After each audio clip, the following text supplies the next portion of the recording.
Menolak dipanggil Habib dan Kiai. Di tengah inflasi para Habib, malah ada yang tidak ingin dipanggil Habib, padahal memiliki hak untuk dipanggil Habib. Sementara ada yang tidak berhak dipanggil Habib, hanya bermodalkan gamis dan sorban, dengan bangga menyandang gelar Habib. Secara harfiah, Habib berarti orang yang mencintai. Meskipun demikian, menjadi Habib tidak sesederhana arti harfiahnya. Pengertiannya bukan hanya orang yang mencintai, tapi termasuk orang yang dicintai, alias jadi al-mahbub, kata Habib Ahmad Muhammad bin Al-Atas, Ketua Maktab Nasab Rabithah Alawiyah, organisasi pencatat silsilah Habib di Indonesia.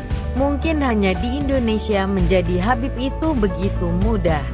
Padahal bukanlah tanpa asal dan muasal seseorang bisa ujuk-ujuk disebut Habib. Ada prosedur yang mendasari kenapa seseorang bisa menyandang predikat Habib.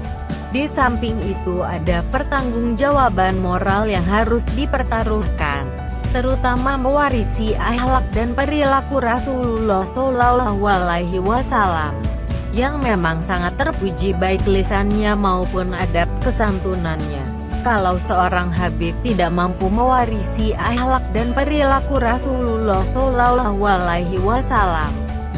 tidak mampu menjaga lisan juga ada perbuatannya, sama juga halnya mempermalukan Rasulullah dan keturunannya. Menjadi Habib bukan perkara mudah. Ada kriteria dan mekanisme yang harus dipenuhi. Mereka mesti menyerahkan daftar silsilah turunan Rasul hingga 7 tangga keluarga ke atas. Berbagai syarat administrasi pun wajib dipenuhi. Semua itu diatur oleh Rabithah Alawiyah. Habib, di kalangan Arab Indonesia, lebih menjadi titel kebangsawanan orang-orang Timur Tengah kerabat Nabi Muhammad SAW, dari keturunan putri Rasulullah, Fatimah dengan Ali bin Abi Thalib. Apa yang kurang dari seorang Quraisy Syihab, akademisi, mufasir, dan Menteri Agama era Soeharto itu sesungguhnya punya semua persyaratan untuk menjadi seorang Habib. Quraisy merupakan cucu dari Habib Ali bin Abdurrahman, Habib asli asal Hadramaut, Yaman. Kenapa Quraisy Syihab menolak gelar dan dipanggil Habib? Quraisy mengatakan bahwa ia keberatan menyandang gelar tersebut karena pengertian dan kesan tentang Habib di Indonesia telah berkembang jauh. Quraisy sadar ada pergeseran persepsi terkait Habib di Indonesia.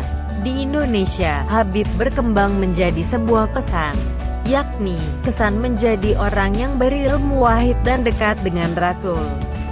Dalam pandangan Quraisy Syihab, gelar Habib itu teramat mulia, dan dia memosisikan dirinya tidaklah pemulia gelar tersebut. Mereka yang pantas memanggul gelar Habib. Selain karena faktor keilmuan dan silsilah, harus pula dilihat akhlaknya. Saya merasa, saya butuh untuk dicintai, saya ingin mencintai, tapi rasanya saya belum wajar untuk jadi teladan. Karena itu saya belum ingin dipanggil Habib, ujar Quraisy halus. Bahkan bukan cuma gelar Habib saja yang keberatan disandangnya, juga enggan menyandang gelar Kiai. Terlebih sang ayah, Habib Abdurrahman, mengajarkan kepada anak-anaknya untuk tidak menonjolkan gelar apapun, apalagi yang berasal dari garis keturunan. Kami, kendati memiliki garis keturunan terhormat, tidak sekalipun mengandalkan garis keturunan. Bandingkan dengan ulama kekinian yang begitu mudah menyandang gelar Habib dan Kiai, tanpa merasa terbebani oleh rasa tanggung jawab menyandang gelar tersebut, sehingga antara atribut yang dipakai dan gelar yang disandang dengan akhlak dan perilakunya sangat jomplang.